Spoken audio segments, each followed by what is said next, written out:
Alright, hey guys, so I'm trying to figure out what kind of key I need for this control box because the owner lost the key, and to figure out what key number you need, because Yamaha has multiple different keys, you have to open your control box, and on your ignition it's going to be a 3-digit code, and then you go online or to your Yamaha dealership and you tell them the code and they'll give you the right key for your control box. So if anyone lost your key, this is how you locate your number. Okay, so you're going to have 2 flat surfaces on your ignition. As you can see right here, that's where your number is going to be for your key that you need. This ignition reads 604, so I had to go to the Yamaha dealership and tell them key 604 in order for this control box to work. So that's how you figure out what key you need. Alright guys, so here is my key. I just went to the store and bought one, and I just wanted to tell you, for you guys who are actually, you guys lost your key and you're looking for your number, I noticed that there's 2 numbers. There is 604 right there, and there is 455 right here. There is no key for 604. I don't know why there's 2 numbers on here, but you're gonna want to use, well, for me, the number was 455, and as you can see on the key itself, it will say 455. So yeah, right now what I'm doing is I'm going to assemble the control box back on. I have to put the cover on and I'm going to install it back in the boat. Alright, so what I'm doing now is I'm actually getting ready to mount the engine. I cleaned it up a little bit, took a lot of that grease that was around here. Came out looking good. I did buy new stainless steel bolts right there that I'm going to be putting through instead of using the old ones, because the old ones were a little bit bent, and I just went ahead and spent, they were $2 a piece, so it was worth it. Yeah, and I have silicone that I'm going to put in these holes, so it's coming out looking good. Alright, so I just installed the motor. It's on there really good. New bolts, I put the silicone in there, both sides. Yeah. And check this out, the steering is really smooth now. See that? Working. Yep. So the next step, what I'm gonna do next is I'm gonna put my control box in. And I have, have to run the wires through here, and then the control box goes right here. So yeah, I mean, boat's coming out really good. I like the way it's coming out, and I'm gonna fire up the motor after I install the control box. So currently what I'm doing is I'm going to drain the lower unit fluid. And we're also gonna check the color of the lower unit fluid to make sure there's no water in here.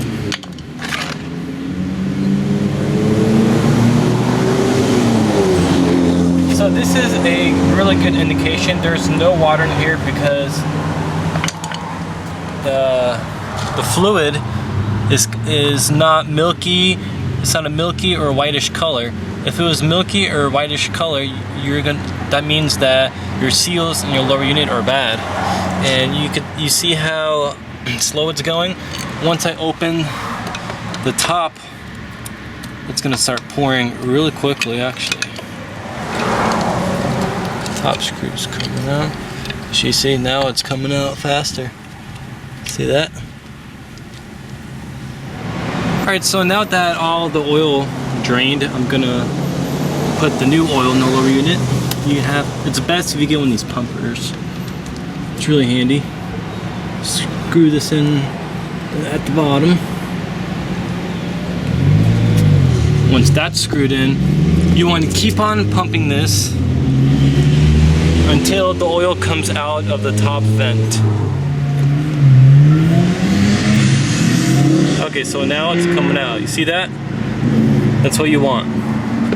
So now you want to cap off that vent with your screw, and you want to inspect your gasket at the end. Make sure it's not, damaged or anything.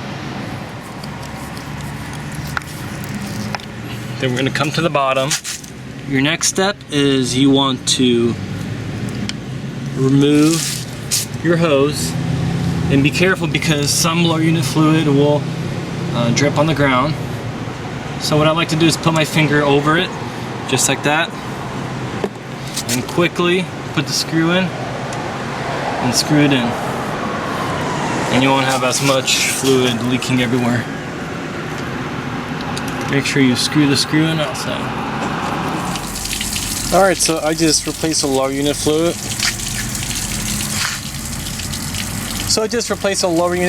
And now I'm going to fire up the engine to make sure everything is running correctly.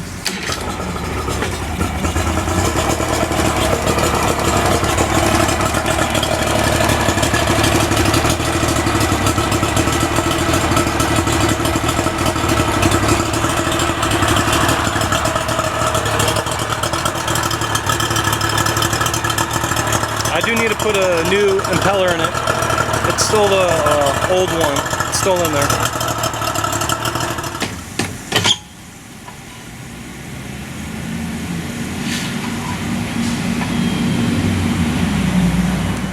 So here I removed the impeller, and as you can see, the fins are pretty bent. The fins aren't broken, it's just that, you know, over time these fins wear off. You want these fins straight, not curved like this. You know, I'm looking in here and trying to make sure everything is working out good. So I mean, I have to go buy one of these at West Marine. They're only like about 20 bucks. So yeah, that's how it's looking so far. Okay, so I just wanted to show you the difference between the old impeller and the new impeller. I just purchased this new impeller from West Marine. And as you can see, the fins are straight and these are completely bent. I'm gonna have a lot better water flow with this. So I'm just gonna install this impeller. And I also bought some new spark plugs. This motor takes 3 of these spark plugs, and that's what I'm gonna be doing. I'm gonna put it on right now. Alright, so currently what I'm doing on the motor is I'm removing the fuel filter out. It's really easy, just one 12mm bolt while not holding it.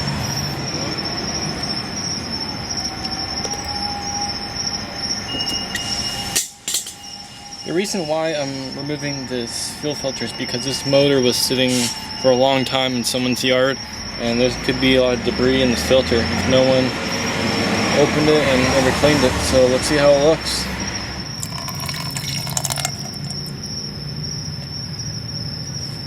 And look what's in here. Can't believe the motor's running as good as it does. Look at all that dirt. It's like mud.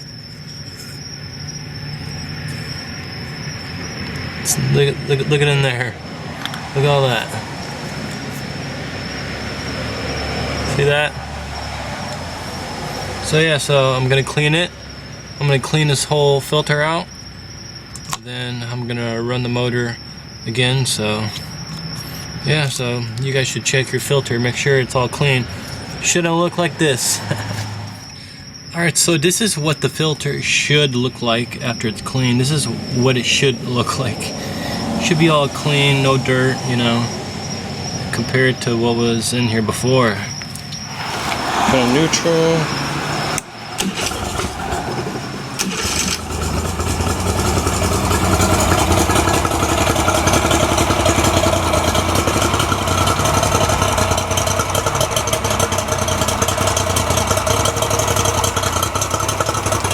I could tell, there's a small difference, I could tell.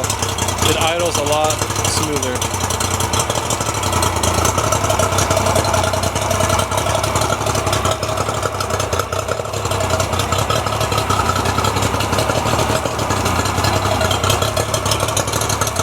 Alright. She's running great. Okay, so today I'm carpeting the hatches. I already carpeted 3 hatches currently. These are already done. They are drying. This one's already done, ready to go. Came out pretty good.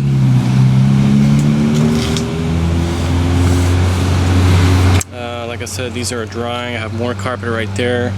I'm doing this one right now. And yeah, I think it's gonna look good on the boat.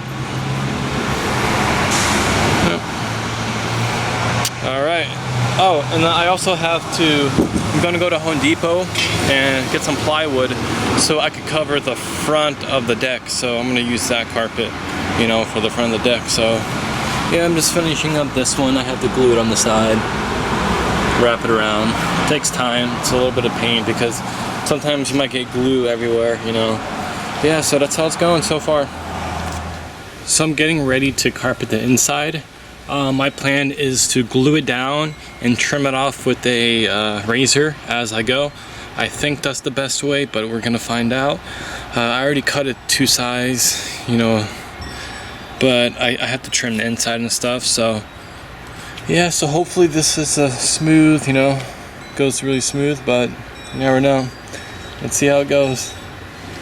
Alright, so half the carpet is in. I'm putting this side of the carpet in. And there's the glue. Putting this carpet in is the worst thing I ever did. It is frustrating and it's hard. If you put too much glue, it's gonna leak through. Like, there's some areas that leak through really minimal, like right there. And if you put too little, it's not gonna stick. So, yeah, this is how it's looking so far. It's not bad. Kind of messed up cutting it right here, but yeah. It's going along actually pretty good. So this is what it turned out to look like. I did mess up in a few areas while cutting it. This is one piece. One area messed up is right here, but I fixed it up. Yeah. Doesn't look too bad. So that carpet's in and I'm still carpeting the hatches currently. Oh, I still have to carpet the inside of this right here in the center console, some areas, but yeah, I'm tired. That took me a while to do. It was very frustrating, but I got it done. Pretty happy how it came out, so stay tuned.